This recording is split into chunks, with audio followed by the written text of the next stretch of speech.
अब बात तमाम देशों के सैन्य मोर्चे पर बढ़ती ताकत की, जिसमें ड्रोन अपनी अहम भूमिका निभा रहा है। और खासकर अगर बात की जाए हिंदुस्तान की, जहां पर टकराव चीन से भी है और पाकिस्तान से भी, वहां ड्रोन एक अपनी अहम भूमिका निभा सकता है। खासकर इजराइल के मोर्चे से जो बड़ी खबर सामने आई है, उसके बाद उम्मीदें और ज्यादा बढ़ गई हैं।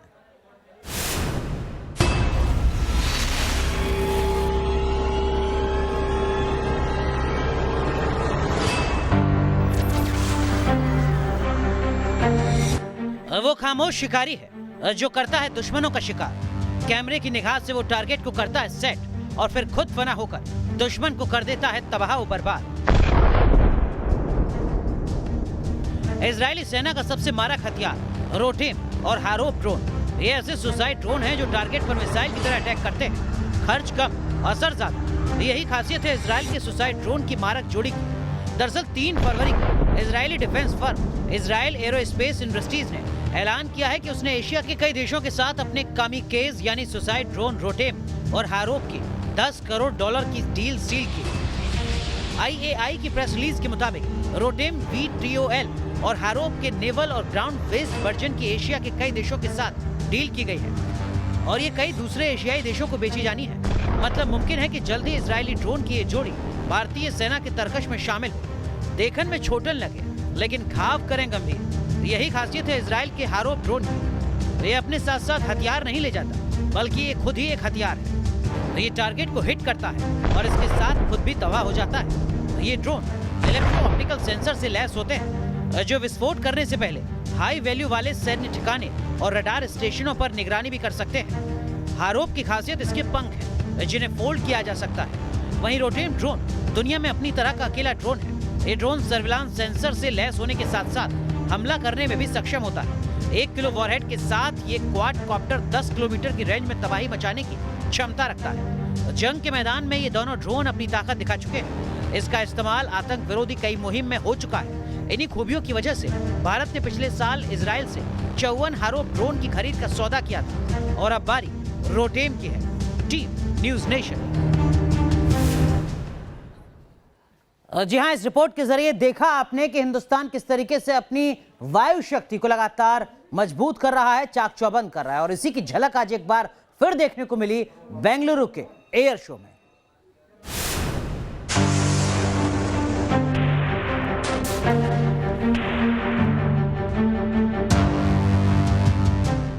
चीन के खिलाफ एकजुटता की मुहिम।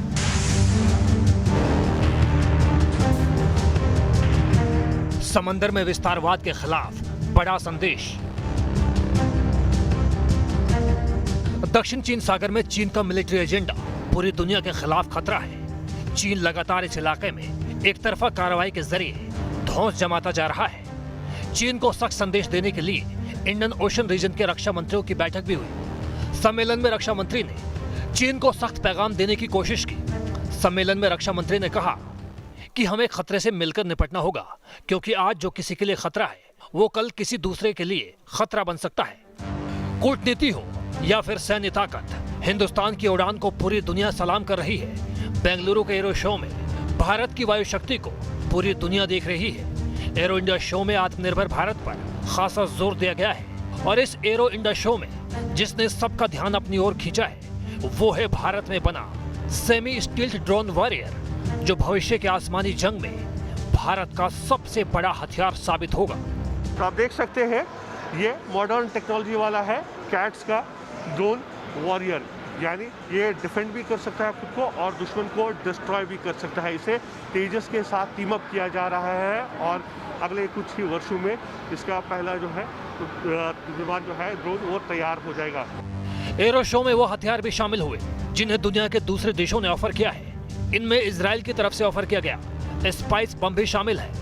खतरनाक बम माना जाता है। हमने देखा है इसी स्पाइस फैमिली का स्पाइस 2000 जो है वो जो है IAF इस्तेमाल इस समय भी कर रही है और हमने देखा था कि जब पाकिस्तान पर जो हमला किया था उस समय भी इसी स्पाइस फैमिली का जो था स्पाइस 2000 बम का इस्तेमाल किया गया था। भारत को जो फाइटर जेट ऑफर किए गए हैं उनमें अमेरिका का F-21 फाइटर जेट भी शामिल है। F-21 विमान F-16 विमान से कई गुना एडवांस है। F-21 लड़ाकू विमान दुनिया के बेहतरीन लड़ाकू विमानों में से एक विमान माना जाता है। अगर हम इसके खासियत की बात करें तो मैं यहाँ पर दिखाना चाहूँगा आपको इस मॉडल जो F-21 मॉडल यहाँ पर लगा, इस पर दिखाऊंगा। सबसे पहले जो लड़ाकू विमान की ज़रूरत होती है वो रडार की होती है, और इस फाइटर एयरक्राफ्ट में जो है advanced APG-83 active electronically scanned array radar लगा हुआ है, जो दुगनी क्षमता वाला है। बेंगलुरु एरो शो दिन दुनी रात चौगुनी तरक्की कर रहा है। ये हिंदुस्तान की सैन्य शक्ति का प्रतीक है। एरो शो में भारत के फ्यूचर वेपन की झलक भी देखने को मिल रही है। बेंगलुरु से यासिर मुश्ताक के साथ टीम न्यूज़ नेशन।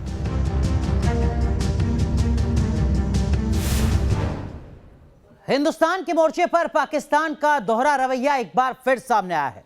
एक तरफ पाकिस्तान कश्मीर के मुद्दे पर राग अलाप रहा है अमन का, वहीं दूसरी तरफ मिसाइल का परीक्षण कर रहा है।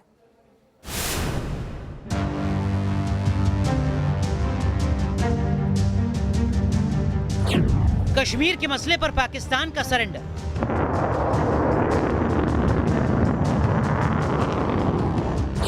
बाजवा ने मानी भारत से हार। कश्मीर मामले पर घुटनों पर आया पाकिस्तान। हिंदुस्तान के ताज कश्मीर पर पाकिस्तान की नापाक निगाह बरसों से लगी हुई है, लेकिन भारतीय सेना कश्मीर में पाकिस्तान की हर साजिश को नाकाम करती रही है। लगता है हिंदुस्तान के वीरों की मार से परेशान पाकिस्तान कश्मीर पर हार मान रहा है, क्योंकि अगर ऐसा नहीं होता तो पाकिस्तानी आर्मी चीफ की जुबान से कश्मीर पर अमन राग सुनाई नहीं देता।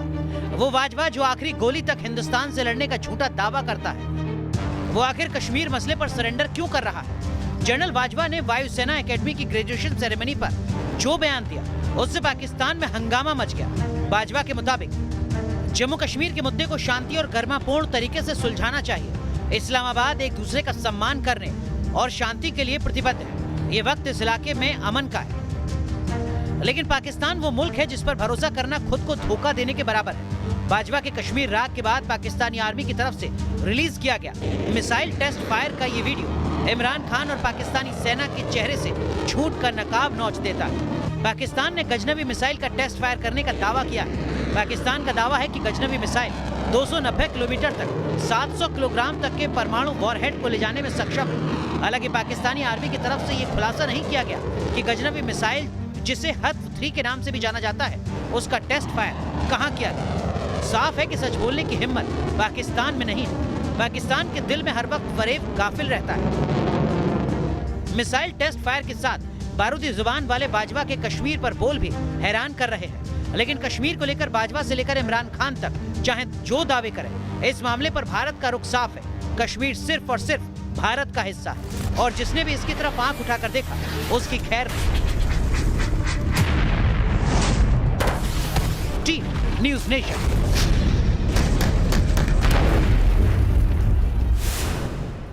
अब बात मुंबई की लाइफलाइन लोकल की, जो पटरी पर लौट आई। लेकिन हालात ऐसे हो चुके हैं कि लोग मानो कोरोना को भूल गए। सोशल डिस्टेंसिंग तार तार हो चुकी है। लोकल ट्रेन्स में लगातार भीड़ बढ़ रही है, जो नए सिरे से चिंता पैदा कर रही है।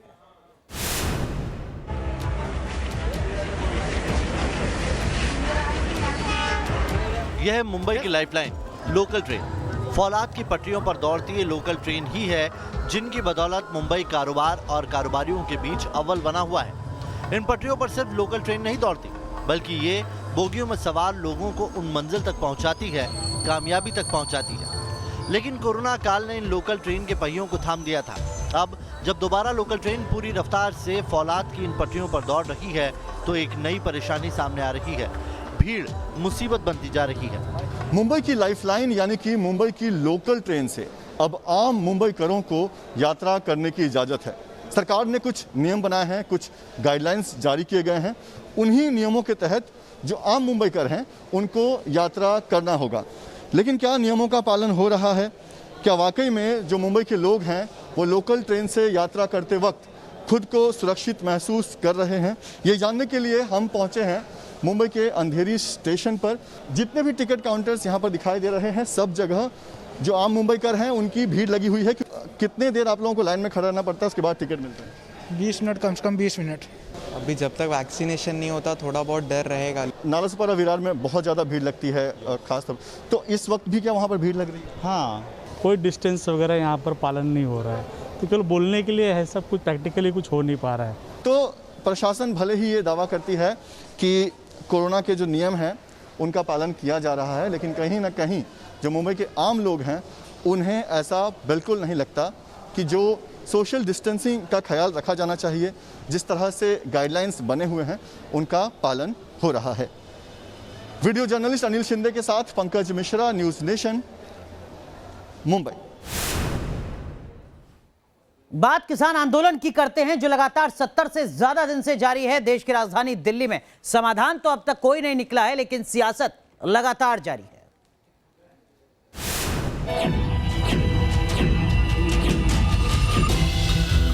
कीलें क्यों हटाई गई? गाजीपुर बॉर्डर पहुंचे विपक्षी सांसद, संसद में संग्राम।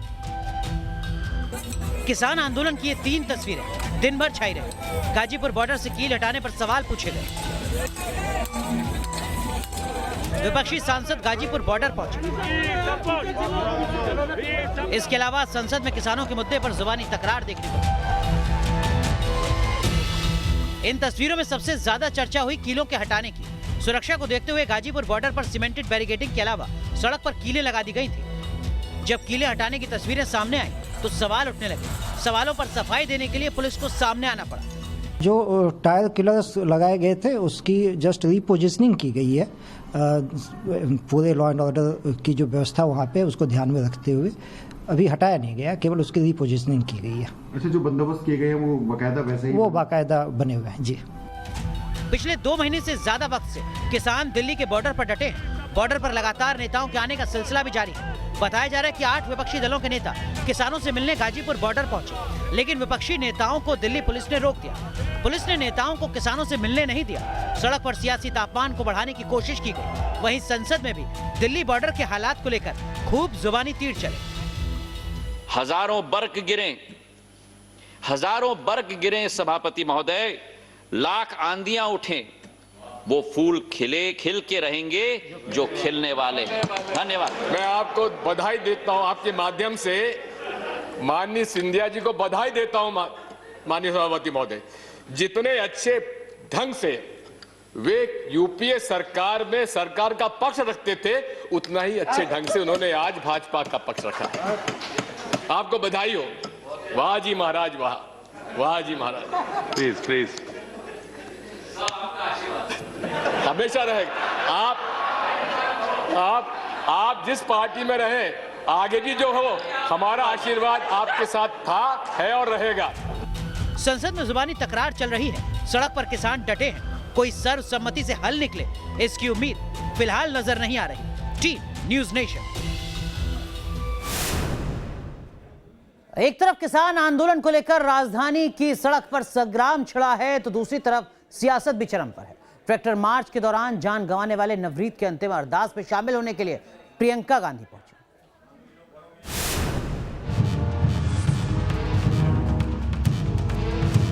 दिल्ली में कृषि कानून पर घमासान मचा है, तो गणतंत्र दिवस पर हुई हिंसा का दर्द राजधानी दिल्ली से 225 किलोमीटर दूर लोगों को साल रहा है।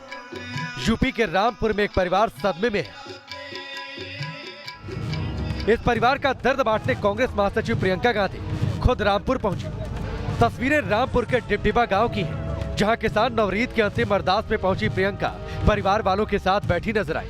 उन्होंने परिवार के लोगों से मुलाकात की, उनका दर्द बांटा और अंतिम अरदास में शामिल होकर नवरीत की आत्मा की शांति के लिए प्रार्थना की। इस मौके पर परिवार का दर्द छलक आया।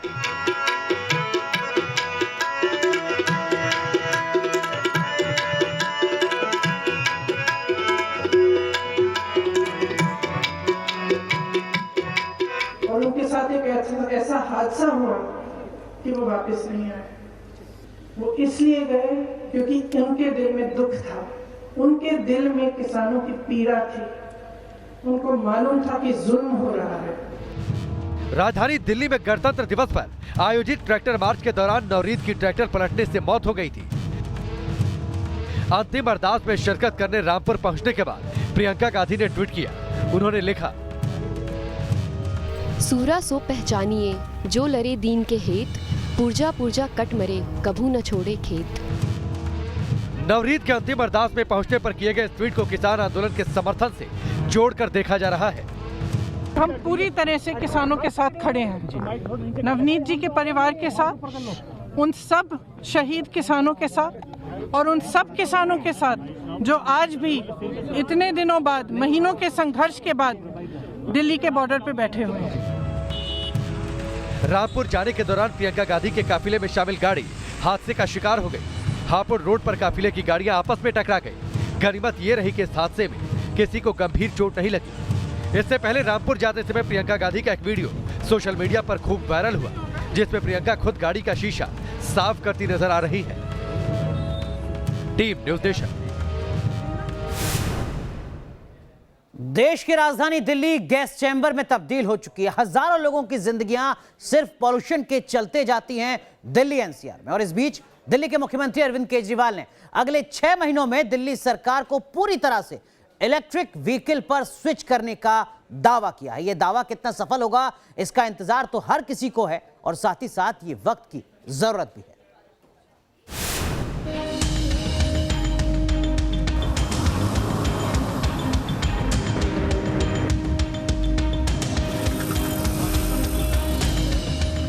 वायु प्रदूषण से दिल्ली का दम न घुटे। प्रदूषित हवा दिल वालों की दिल्ली का फेफड़ा न खराब करे। प्रदूषण फैलाने वाले वाहनों की जगह दिल्ली की जनता ग्रीन एनर्जी वाले इलेक्ट्रिक वाहनों का इस्तेमाल करे। इस योजना को लेकर दिल्ली की केजरीवाल सरकार ने स्विच दिल्ली अभियान लॉन्च किया है। दिल्ली में प्रदूषण को, जो वाहनों से, व्हीकल से प्रदूषण हो रहा है, उसको काफ़ी कम करना है और हमारा टारगेट है, हमारा विजन है कि 2024 तक दिल्ली में जितने भी व्हीकल्स खरीदे जाते हैं उसमें कम से कम 25% व्हीकल जो हैं वो ईवी इलेक्ट्रिक व्हीकल्स होने चाहिए। दिल्ली के सीएम ने जनता से इलेक्ट्रिक वाहनों को जन आंदोलन बनाने की अपील की है। दिल्ली सरकार के ऐलान के मुताबिक दिल्ली में 100 चार्जिंग स्टेशन बनाने के लिए टेंडर निकाले जा रहे हैं। अब तक दिल्ली में 6000 इलेक्ट्रिक वाहन खरीदे जा चुके हैं, जिनमें कई खरीदारों को सब्सिडी भी मिल चुकी है। दिल्ली के लिए वायु प्रदूषण बहुत बड़ी समस्या बन चुकी है। एक आंकड़े के मुताबिक साल 2020 के पहले 6 महीने में वायु प्रदूषण के चलते दिल्ली में 24,000 लोगों की जान गई थी। दिल्ली में PM 2.5 का 28% प्रदूषण गाड़ियों की वजह से होता है। ऐसे में दिल्ली सरकार राजधानी में इलेक्ट्रिक वाहनों का इस्तेमाल बढ़ाने की योजना में जुट गई है। अब इलेक्ट्रिक में ये जरूर है कि आप पोल्यूशन गाड़ी में से हटा रहे हैं, बट जो एटमॉस्फेरिक पोल्यूशन है वो तो नहीं बिल्कुल हट रही, वो तो इनफैक्ट ज्यादा हो रही है। हिंदुस्तान के अंदर पावर की शॉर्टेज है, कोई स्टेट पावर सरप्लस नहीं है और जो आप पावर स्टेशन लगाएंगे they will all be coal fired और वो पोल्यूशन फिर से क्रिएट करेंगे। केंद्र सरकार की तरफ से भी राजधानी में जगह जगह चार्जिंग स्टेशन बनाए जा रहे हैं। लेकिन सवाल ये खड़ा होता है कि क्या हमारे लिए ये एक बेस्ट तरीका है, क्योंकि माना ये जाता है कि अगर आप एक गाड़ी को फुल चार्ज करते हैं, यानी कि ये गाड़ी अगर चार्ज हो रही है तो ये फुल चार्जिंग में इसको 600 रुपए तक, इस पर 500 से 600 रुपए तक खर्चा आ जाएगा। यानी 500-600 रुपए में कितने किलोमीटर चलेगी ये कार? करीब 250 से 300 किलोमीटर तक ये कार चल जाएगी। ऐसे में थोड़ा सा खर्चा जो है उसको लेकर के जरूर सवाल जवाब है, लेकिन पर्यावरण की बचत होगी। दूसरा, मेंटेनेंस बहुत कम है इसका और लो कॉस्ट मेंटेनेंस होने की वजह से इलेक्ट्रिक कारों पर लोगों का ज्यादा फोकस है। तो कुल मिलाकर के दिल्ली सरकार ने अब स्विच अभियान के जरिए इलेक्ट्रिक वाहनों को प्रमोट करने की शुरुआत कर दी है। वीडियो जर्नलिस्ट जयराम के साथ सईद आमिर हुसैन, न्यूज़ नेशन, दिल्ली।